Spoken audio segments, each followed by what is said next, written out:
All right, let me tell you a story. This is one of those that starts out totally normal, just another day at work, and then takes a turn you will absolutely not see coming. So, picture this. It's late, almost 11 at night.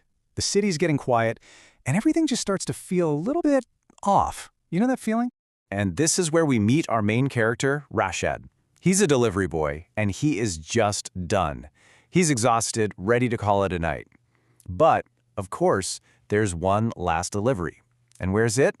Not some friendly neighborhood. Nope. It's an old, creepy house all by itself on the dark edge of the city. And to make things just a little more interesting, it's not a prepaid order. It's cash on delivery. That means he can't just drop it and run. He actually has to talk to whoever is inside. So Rashed goes up, he knocks on the door, and it opens. Standing there is a man, maybe 40 years old, and the first thing that strikes Rashed is just how calm he is. Almost unnaturally so. He takes the food and says he'll be right back with the money. So Rashed is just standing there on the doorstep thinking, okay, great, almost done. But you know how there's always that one little moment where a whole story just completely flips on its head? Well, this is it. And it's all because of something he just happens to notice. While he's waiting, his eyes just kind of wander, scanning the dark room from the doorway. And that's when he sees it. A dark stain on the floor, something red. And his brain just immediately jumps to the worst possible conclusion. Is that blood? He kind of leans in just a little, trying to get a better look, trying to make it make sense. Just then, a voice cuts through the silence. The man is back, and he asks it with that same weird, calm tone, but it doesn't really sound like a question. It sounds like a threat. Rashed, of course, just stammers, "No, no." He snatches the cash and gets out of there, fast. But as he's riding away on his bike, he can't get that image out of his head. He just has this horrible, sinking feeling that something was very, very wrong back there. He tries to just brush it off, Just go home, forget about it. But that little voice in the back of his head, it just won't shut up. It's screaming at him. And that feeling, that dread, it forces him to make a really tough call. He pulls his bike over, maybe a few blocks away, and has that debate with himself. Should I? Shouldn't I? But he just can't shake it. He has to know. He turns the bike around and starts heading back to that house.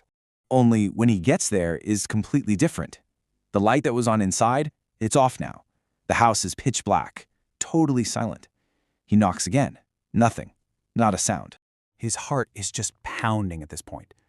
And then he notices it. A window is cracked open, just a little bit. So, against his better judgment, he creeps up to it and he looks inside.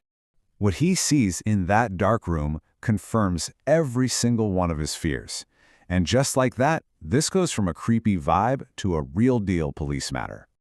It takes a second for his eyes to adjust, but there's no mistaking it. There's a person lying on the floor, not moving, right in the middle of that dark stain he saw before. He doesn't even think. He just yanks out his phone and calls for help. So the police show up. They go in and they confirm it. There's a dead body. They search the entire house. It's empty. But then they find the first really weird clue. On a table is the food packet Rashed delivered. It's completely sealed, untouched.